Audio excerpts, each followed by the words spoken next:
O ano, miss? Nakumbinsi niyo? Hindi eh. Dinidinay nung Jingo na siya sa El Basurero eh. Oo. Makinig kayo mabuti sa akin, ha?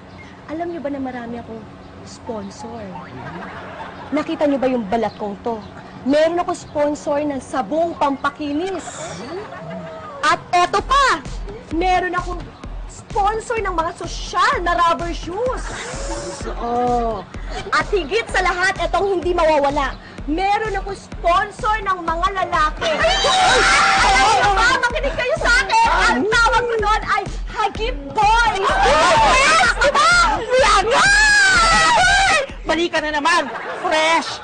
Alam mo, press ka ng press, ha? Idadali na kita sa presinto. Ano ngayon? Ano ngayon? Pwede ko kayo supplyan ng mga sponsors ko. Huwag kayong umarte! Kikinis nyo! Yes! Pero sandali lang. Sabihin nyo muna sa akin na totoo. Yung Jingo na yun ba? Siya si El Basurero. Siya nga! Sabi ko na po! Yes! Hindi ako lagot kay madam! Ewan ko kung anong pumasok sa kukote ng magaling kumbinan at may pilit siyang pinapagawa sa akin. Damay pa, pati pamilya ko. Kayang-kaya mo yan. Ano ka ba? Dati nga, di ba nagpanggap ka na anak ka na babae nung Don na matanda? Roll flashback! Woo!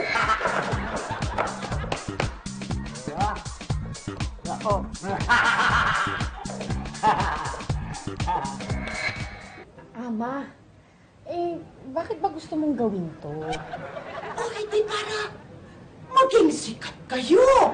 Para makita tayo sa TV. Di ba, PJ? Oo nga po, mamay. Tama po kayo.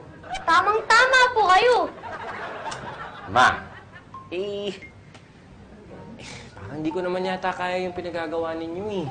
Chinko naman, kaya mo. Kayang-kaya mo. Ang galing-galing mo nga eh. Naku, lalo na dito sa sasabihin ko. Kapag nagawa mo yung pinagagawa ko sa'yo at lumabas tayo sa TV, makinig ka maigi ah. Wala na kayong utang. Oh, Daddy. At aalis na kami dito sa bahay na ito. O, ayan ha, may witness. Majay, nadinig mo yung sinabi ko ha? May talkies ito, ha? Wala na. Maniwala kayo. Okay? Kaya mo yan! Yes. Ano ba to? Anong kalokohan to? Katong ka pa eh. Kakalimutan niya. Ito, tatatapos. Ay! Ha! Naman! Ang dami ko rin sinabi sa'yo, pati utang. Ang dami pa ate. Kaya mo ba? Mami, mag-huhupi.